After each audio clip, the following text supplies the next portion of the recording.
penerimaan terbesar bagi APBN kita, bagi negara kita.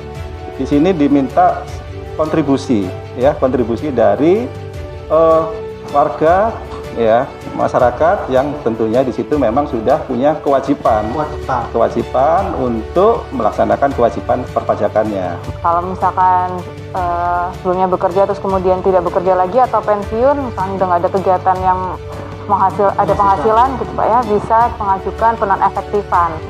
Ya, ada mekanismenya, uang masuk dulu ke kas negara, ya, kas negara, tentunya nanti ada.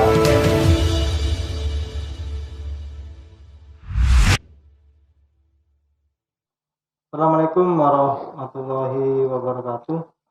Saya Gus Hadim di acara Modal Makmur. Nah, seperti yang pemirsa lakukan, modal makmur ke kita soal pajak. Ada beberapa pertanyaan kita untuk mengundang pihak pajak ya. Jadi persoalannya adalah mengapa harus semua urusan dengan bank, jual tanah, apapun notaris butuh NPWP. Jadi bersama saya dengan Bapak Juwadi ya, dan Ibu Rinda selaku perwakilan dari kantor pajak, Pak. Betul, Pak. Ya. Monggo Pak, itu pertanyaan saya Pak, langsung aja. Oke. Ya, terima kasih Pak Agus Salim sudah mengundang kami. Sebelumnya saya memperkenalkan dulu. Saya Kepala Seksi Pelayanan KPP Pratama Probolinggo. Nama saya Juwadi dan saya bersama staf saya Mbak Rinda. Ya, pada kesempatan hari ini akan menyampaikan mungkin terkait dengan tema kita masalah NPWP. Sebelum saya menjawab pertanyaan Pak Agus, Pak, saya menyampaikan informasi bahwa KPP Pratama Probolinggo kami membawahi 3 wilayah, Pak. Jadi Kota Probolinggo, kemudian Kabupaten Probolinggo, dan Kabupaten Lumajang. Lumajang kecil, Pak. Betul, Bapak. Ya, jadi jumlah wajib pajak yang terdaftar di kami sampai dengan saat ini sekitar 283.000. Untuk 3 wilayah. Sedangkan yang aktif berkisar di 109.000 wajib pajak yang aktif. Ya. Sedikit Pak ya? Banyak Pak. Betul, iya. Itu kan 3 wilayah Pak? 3 wilayah, betul. Iya. Oke Pak, jadi terkait dengan NPWP tadi Pak ya, jadi NPWP. Jadi NPWP ini secara pengertiannya sebenarnya adalah identitas. Ya, identitas ya yang dipergunakan bagi wajib pajak ya dalam melaksanakan hak dan memenuhi kewajiban perpajakannya. Nah, jadi terkait dengan pertanyaan tadi ya, kenapa atau apapun ini kenapa harus memerlukan NPWP seperti itu Pak ya. Jadi kita ketahui bahwa pajak ini adalah sumber penerimaan terbesar bagi APBN kita, bagi negara kita. Di sini diminta kontribusi, ya, kontribusi dari warga, ya, masyarakat yang tentunya di situ memang sudah punya kewajiban untuk melaksanakan kewajiban perpajakannya. Nah, seperti itu. Nah, untuk NPWP ini, jadi bagaimana masyarakat untuk memperoleh NPWP ini ada yang sifatnya itu sukarela, ya. Jadi wajib pajak, setelahnya mendaftar sendiri. Daftar sendiri. Ada juga yang NPWP diberikan sifatnya karena jabatan, ya, jabatan karena ada data, ya, ada informasi. Tentunya sudah kita ini Pak ya validasi ya, kita klarifikasi, maka wajib atau masyarakat yang sudah memenuhi kriteria wajib pajak ya. Kriteria kita ada kriteria namanya subjektif dan objektif. Nah, seperti itu akan ditetapkan atau diberikan NPWP seperti itu. Nah, NPWP itu sendiri kenapa tadi sebagai langsung aja mungkin contoh ya, pihak bank kemudian kenapa harus meminta NPWP? Yang pasti memang kalau dari sisi peraturan pastinya sudah diatur di ketentuan di perbankan ya bahwa ada syarat yang harus ber-NPWP. Tapi secara hakikatnya bahwa masyarakat ini kemudian dia melakukan istilahnya urusan ke perbankan ya, misalnya pengambilan kredit di situ. Di situ terkait dengan yang namanya nanti penghasilan. Secara tidak langsung semuanya yang berkaitan dengan persyaratan NPWP itu nanti ujungnya secara tidak langsung akan terkait dengan penghasilan. Betul. Nah, penghasilan inilah yang tadi saya sampaikan di pernyataan saya sebelumnya. Penghasilan ini adalah salah satu syarat objektif ya, syarat objektif bagi masyarakat untuk ditetapkan NPWP-nya. Gitu. Nah ini kalau pihak perbankan itu kan orang mengajukan kredit. Nah kemudian pastinya di situ kan ada komitmen ya, ada komitmen atau istilahnya nanti berapa angsurannya, cicilannya di situ. Setidaknya di situ wajib masyarakat yang mau mengajukan kredit kan pasti punya penghasilan, punya sumber penghasilan. Inilah yang harus kemudian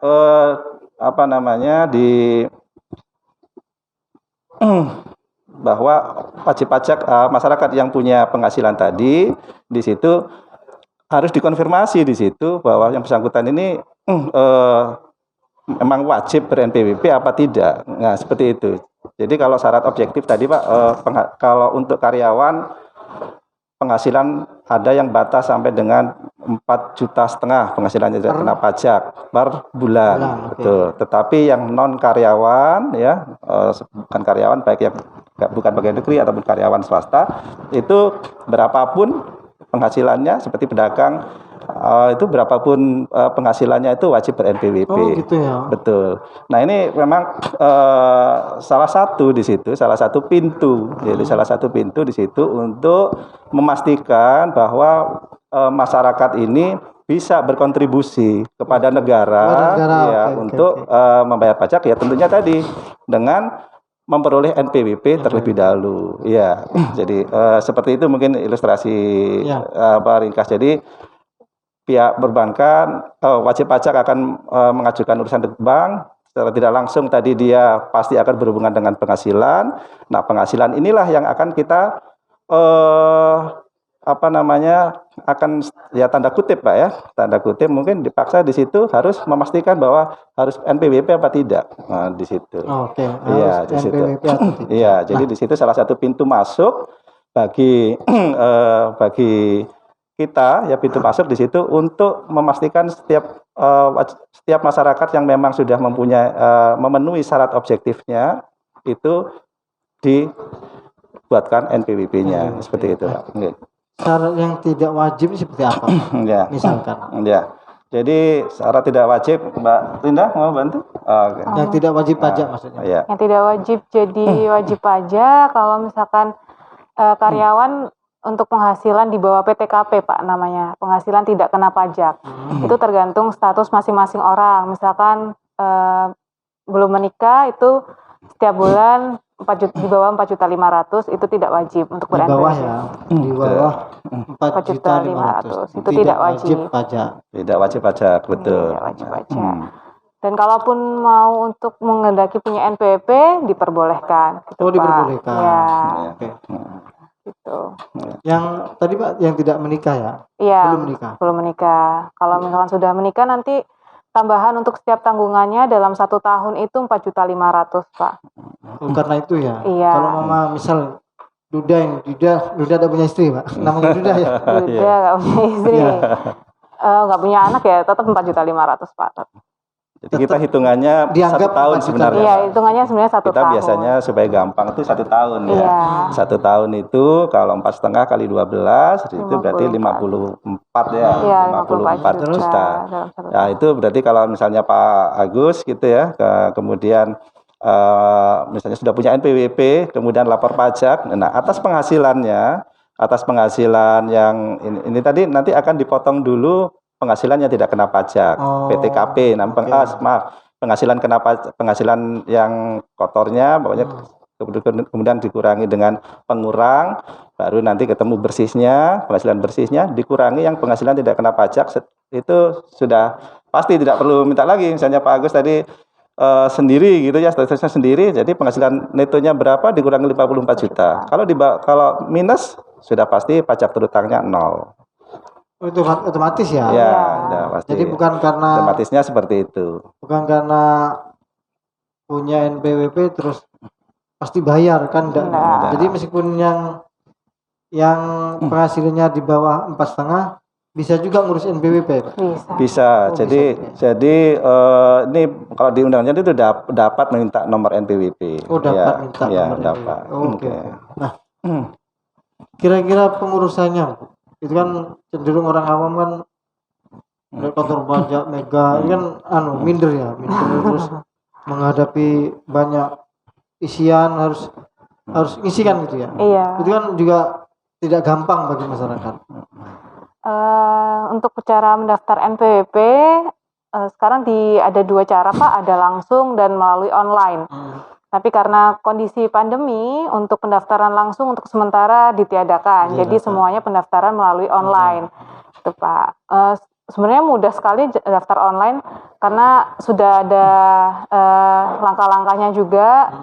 Terus kalau misalkan memang bingung, bisa menghubungi kami untuk dipandu caranya. Untuk gitu. online-nya, iya. Yang jelas ketika orang ngurus NPWP tidak mesti langsung bayar di tempat pajaknya. Oh, enggak Pak. Enggak ya. Ya. Nah, itu kan harus jelas, Bu. Karena ada orang takut nanti berapa kan gitu, Pak. Hanya tidak ngurus NPWP-nya dan begitu. Ya. Nah, rata-rata ya kasarannya kira-kira untuk ngurus NPWP pernah enggak orang bayar langsung angkanya 100.000 lah? Pernah enggak? Jadi bukan seperti itu Pak. Jadi Iya, ada urutannya ya terkait dengan perpajakan.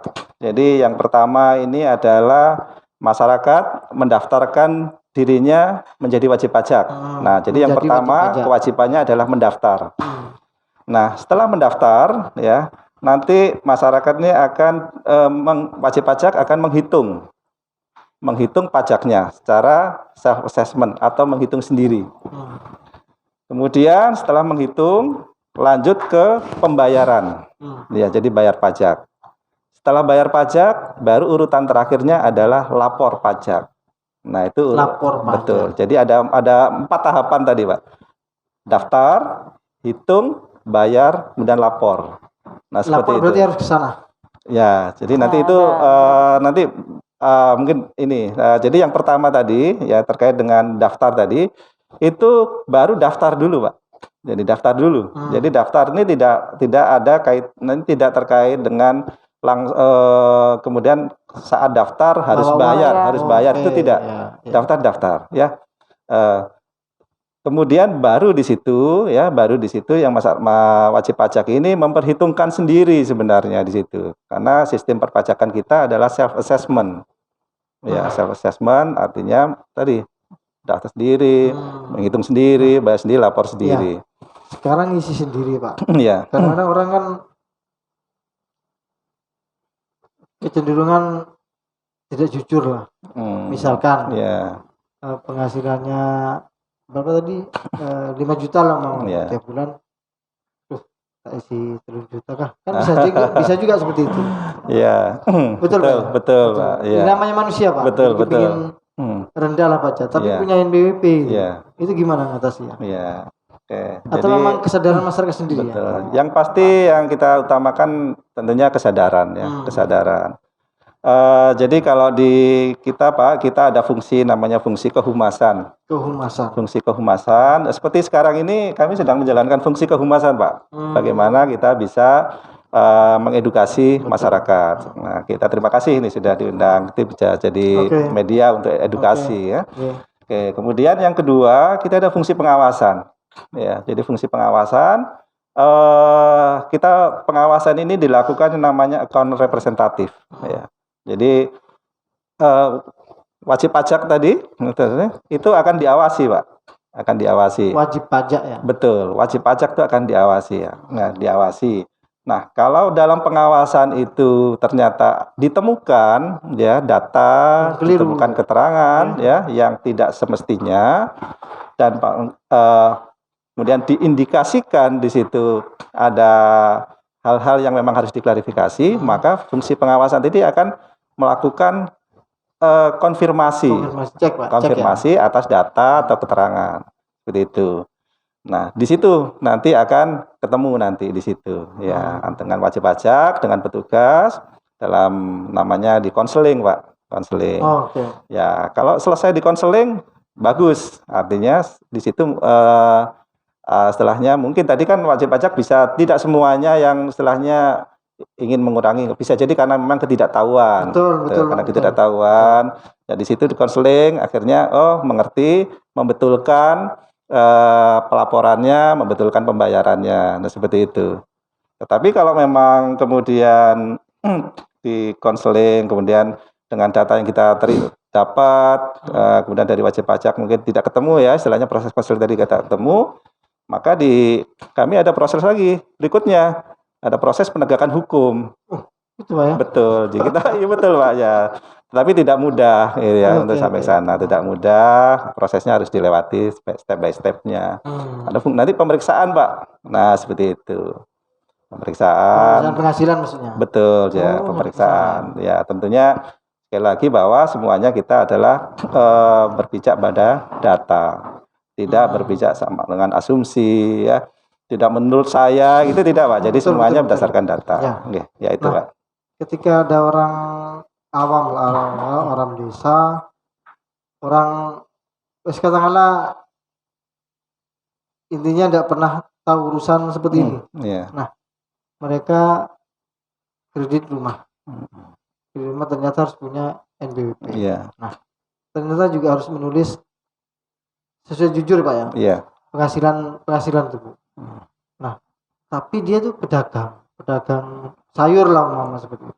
Iya. Itu kan tidak jelas tuh berapa pendapatannya. Iya. Itu gimana ya?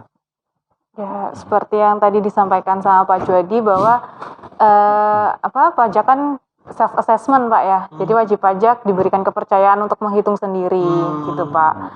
Jadi ya berapapun yang itu ya nanti akan ada proses selanjutnya kalau misalkan ditemukan data yang tidak sesuai seperti itu. Tapi sejauh tidak ada data ya kita pasti percaya sama wajib pajak gitu Pak, apa yang disampaikan. Tuh, selama tidak ada data yang ini ya. Dibuat-buat ya. Iya. Jadi jujur itu penting Pak ya. Betul Pak. Ya, jadi memang yang pertama kita kedepankan memang Kepercayaan. edukasi seperti ini ya, betul, edukasi. betul. Jadi gitu ya. sosialisasi yang penting. Ya, dan kita banyak program Pak. Kita banyak program terkait dengan namanya membangun kesadaran ya, membangun kepatuhan wajib pajak ya. Ya. Selama ini kira-kira bisa dipresentasikan Pak untuk Kabupaten Lumajang, Kota Probolinggo dan Kabupaten Probolinggo berapa persen orang yang patuh pajak? Ya, ya dari ini bulan kan saya nggak bawa data ini, karena di luar itu ya. Tetapi kurang lebih kita berproses Pak ya untuk sampai saat sekarang ini ya mungkin sekitar di 60% itu sudah kategori patuh, dan ini kita nanti terus menerus sampai akhir tahun harapan kita nanti 85% wajib pajak itu kita ingin patuh, nah gitu seperti itu. Patuh pajak. Ya? Patuh pajak, betul jadi. Iya. Sekarang begini Pak, ada pertanyaan, apabila pindah alamat, itu apakah merubah data NPWP ya? Saya Probolinggo, kebetulan saudara banyak di Madura Pak. Bisa saja saya pindah ke Madura, itu gimana? Nomornya tetap sama atau gimana? Ya Pak. Untuk untuk pindah alamat ini ada 2 jenis Pak ya, yang masih di wilayah Probolinggo atau yang keluar. Kalau misalkan kasusnya seperti tadi pindah ke Madura, itu berarti mengajukan pindah. Jadi nanti KPP administrasinya akan pindah ke sana. Tapi untuk nomor NPWP-nya tetap sama Pak. Oh, sama. Gitu. Iya. Sebenarnya tidak masalah kalau sama itu Pak. Enggak masalah, Pak. Tidak masalah. Enggak masalah. Jadi meskipun tidak lapor bidang tidak apa-apa asal Oh, kalau itu ini, Pak, karena kan apa namanya, kita kan ada fungsi pengawasan ya. Kalau untuk pindah ada perubahan alamat apa itu wajib Iya. untuk memberitahukan ya. mau pindah kabupaten apa wajib tidak ya? Kalau Kota ke kabupaten mana? tetap wajib Pak, nanti kan data Berubah ya? alamatnya Oh, iya. Iya. Siap. Meninggal. Ketika Kalau NPWP apa? Orangnya meninggal. kalau meninggal dunia bisa diajukan penghapusan NPWP-nya Pak. Oh, Ke oke, kantor, oke. iya. Termasuk tidak ada tanggungan pajaknya ya? Iya. Masih mati ya? Ya, tapi perlu ada catatannya itu Pak Agus. Oh perlu ya? Ada catatannya. Jadi Tapi pernah, wajib. pernah terjadi Pak? Sering Pak, itu memang bagian dari rutinitas TPT kita menerima permohonan penghapusan. Oh, Ya, jadi wajib pajak yang meninggal ini bisa diajukan penghapusan NPWP-nya sepanjang Pak, sepanjang tidak meninggalkan harta warisan. Jadi urutannya itu kan kalau orang meninggal dia ada harta warisan Pak. Nah, kalau masih ada harta warisan di situ yang menghasilkan di situ maka masih belum bisa dihapus. Tetapi yang menanggung pajaknya adalah ahli warisnya. ahli warisnya. Betul. Saat kemudian warisan tersebut dibagikan, ya, dibagikan kepada anak-anaknya. Nah, berarti kan masing tanggung jawab sudah bergeser ini ke ahli waris, masing-masing ahli waris. Nah, disitulah baru NPWP Bisa dihapus di sistem. Jadi seperti Atas itu. nama yang meninggal itu. Betul, iya. Tapi kalau masih ada warisan tadi yang misalnya kos-kosan kayak gitu ya, masih seperti itu, Pak, ya? Iya, masih menghasilkan ya itu nanti itu apa namanya? Sepanjang belum dibagi ya, maka akan ditanggung oleh para ahli warisnya pajaknya. Seperti itu. Iya, untuk mengetahui yang meninggal itu punya kos-kosan Mama. Itu survei atau gimana? Pihak pajak. Jadi tentunya dari wajib pajak sendiri nanti memberi pernyataan ya tidak punya harta warisan ya seperti itu. Itu kalau dari sisi wajib pajaknya. Kalau dari sisi kami nanti ada proses pemeriksaan, Pak. Nah, proses pemeriksaan ini kalau dirasa cukup dengan pemeriksaan kantor atau pemeriksaan administratif, selesai di pemeriksaan administratif. Tapi kalau memang dipertimbangkan untuk pemeriksaan lapangan, nanti ke lapangan. Nah, seperti itu. Berarti ada orang pajak yang ke lapangan. Betul, nanti seperti itu. Jadi bukan hanya di kantor saja itu, Pak ya. Betul, Pak. Oke. Ya, betul. Baru ngerti nih, Pak. Oke. Pensiun, Pak. Ya. Kalau sudah berhenti bekerja. Saya kan gini, Pak. Saya dulu di Jawa Pos itu kan ada NPWP dasar. Itu apakah lapor, Pak? Saya berhenti di radar di Jawa Pos. Iya. Itu gimana? Ya, Mbak Dinda, gimana? Kalau misalkan berhenti bekerja, misalkan sebelumnya karyawan gitu Pak ya, terus berhenti, kemudian punya usaha lagi, ya tetap harus ke kantor untuk melaporkan dirubah gitu Pak, klasifikasi usahanya. Yang sebelumnya karyawan jadi usaha gitu Pak. Kalau misalkan sebelumnya bekerja terus kemudian tidak bekerja lagi atau pensiun, misalkan udah nggak ada kegiatan yang ada penghasilan gitu Pak ya, bisa mengajukan penonaktifan. Penonaktifan. Iya, jadi NPWP-nya kan sebelum bisa dihapus bisa dinonaktifkan gitu kalau nggak ada penghasilan gitu Pak. Oke. Iya. Nah, tadi ini sambil ini Pak Agus, kita sambil mengingatkan juga nih. Mohon maaf ini jadi jadi tadi kewajiban tadi itu tidak saling meniadakan tuh Pak. Ya, jadi daftar NPWP, bayar pajak, lapor pajak ya. Banyak masyarakat kita yang beranggapan ya, kalau tidak bayar pajak ya nggak harus lapor pajak karena nggak ada yang dilaporkan, bahasanya seperti itu. Betul. Terus Pak, sebaliknya ada juga yang berpendapat karena saya sudah bayar pajak berarti saya nggak perlu lapor lagi. Nah, ada yang bagus itu. Nah, ini yang perlu kita luruskan di sini Pak ya. Jadi bayar pajak tetap berdiri sendiri situ. Kalau memang ada yang harus dibayar, harus dibayar melalui tempat pembayaran tertentu. Kemudian kewajiban lapornya itu tidak hilang. Jadi ada yang dibayar atau tidak ada yang dibayar, kewajiban lapor tetap, Pak Agus.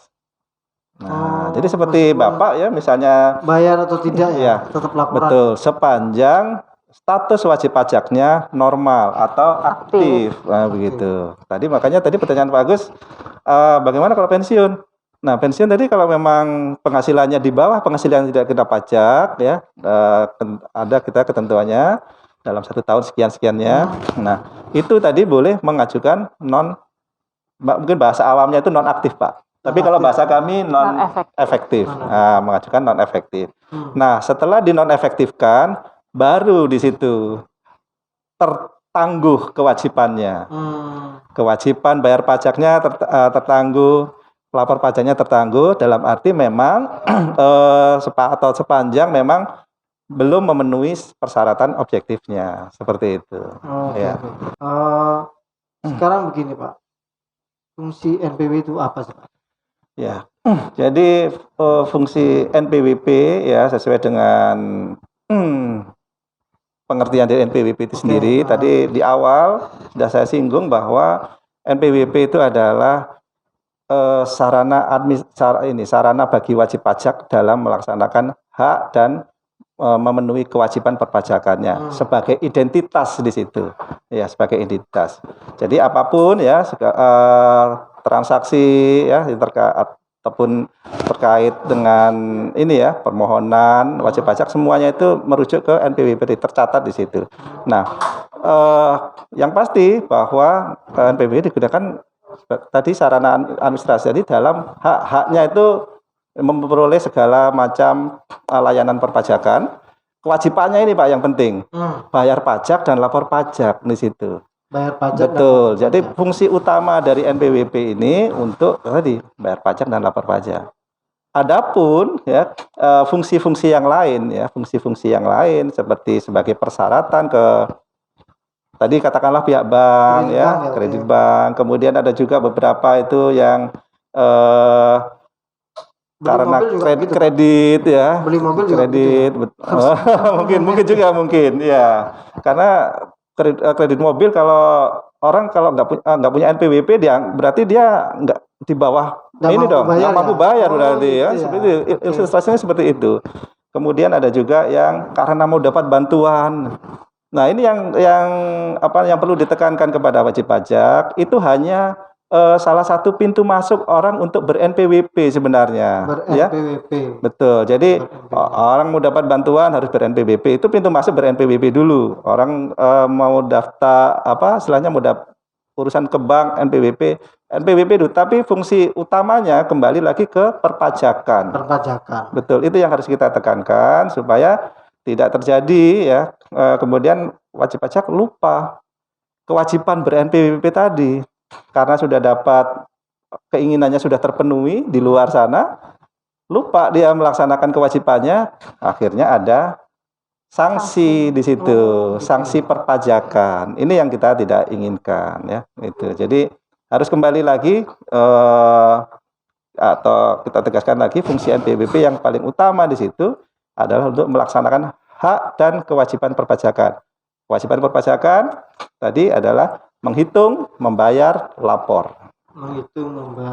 Ya, menghitung penghasilan pajaknya, membayar pajaknya, melaporkan. Ya, yang terakhir, Pak. Ya. Terus uang dikemanakan? Uang bayar pajak itu? Iya. Jadi kita pernah punya jargon, Pak. Ya. Jadi bayar pajaknya, awasi penggunaannya. Pernah punya, Pak, jargon seperti itu ya. Jadi kami di sini fungsi kami adalah mengumpulkan, Pak. Fungsi kami di sini adalah mengumpulkan penerimaan, ya. Penerimaan. Betul. Uang kasar, uang. Betul. Menekan penerimaan dari pajak ya sesuai dengan peraturan atau ketentuan perundang-undangan yang berlaku. Kemudian untuk apa ya? Untuk apa? Tentunya itu mekanisme ya. Ada mekanismenya. Uang masuk dulu ke kas negara, ya, kas negara. Tentunya nanti ada ini, Pak, ya, mungkin bukan di store kemana tuh, Pak, uang? Iya, kalau untuk penyetorannya adalah ke tempat pembayaran ini bank-bank pemerintah ya. kemudian bukan, ya, bukan ke kantor Menteri Keuangan, pos, bukan ya? ya. Jadi kalau Menteri Keuangan itu adalah bendahara umum negara, itu. Tetapi kalau tempat pembayarannya ke tempat-tempat pembayaran tertentu, yang tadi bank pemerintah, bisa ke kantor pos, gitu ya. Nah ini yang harus diluruskan Pak Agus. Oke. Ada orang nanti ke kantor pajak membayar pajak, wah itu yang harus diluruskan. Jadi kalaupun ada orang membayar di kantor pajak itu bukan di kantor pajak sebenarnya. Ada beberapa kantor pajak di situ yang ada gerai atau ada loket tempat pembayaran. Misalnya bank-bank tertentu atau mungkin yang di sana ya, ya yang pos di sana, Pak, kalau ya? di kami kantor pos ya. Jadi itu bukan berarti yang kita luruskan ini Pak ya, bukan berarti wajib pajak Pak membayar pajak di mana? Mau membayar pajak di kantor pajak. Itu tidak betul. Yang betul adalah membayar pajak kalau memang di kantor pos yang ada di kantor pajak. Nah, karena ini bisa berbahaya, Pak. Betul. Bisa berbahaya karena di situ akan namanya kita mengumpulkan uang ininya jangan sampai nanti dikira kita yang memegang uangnya, tidak, kita hanya angka-angkanya saja ya. Jadi seperti itu. Jadi bukan asumsi masyarakat yang begini, Pak. Asumsi masyarakat ya. Iya. Uang terkumpul di kantor pajak membawa uang itu ke bukan bank. bukan Pak, bukan. Jadi kita hanya mengadministrasikan angka-angkanya itu Pak, betul. Iya. Jadi orang aja bisa langsung ke Bank BRI kan bisa. Oh betul. Iya, Atau Bank Mandiri atau yang lainnya lah. Iya. Ya, demikian penjelasan dari Bapak Juwadi dan Ibu Rinda selaku perwakilan dari kantor pajak Kota Probolinggo. Nah, kalau ada pemirsa yang memang ingin dimatulkan persoalan pajak, tidak apa-apa, tulis di komen di YouTube kami, nanti akan kita sampaikan lagi ke beliaunya. Iya. Karena yang bisa jawab beliau, bukan saya. Siap. Jadi untuk teman-teman yang belum mengerti apa itu NPWP, tadi sudah dijelaskan Pak ya, fungsinya untuk apa dan kemana uangnya, sudah dijelaskan semua. Jadi pertanyaan yang sempat mampir ke kita kemarin sudah terjawab semua. Ya, saya mengucapkan terima kasih atas kedatangan Bapak Juwadi dan Ibu Rinda. Saya akhiri. Assalamualaikum warahmatullahi wabarakatuh. Waalaikumsalam.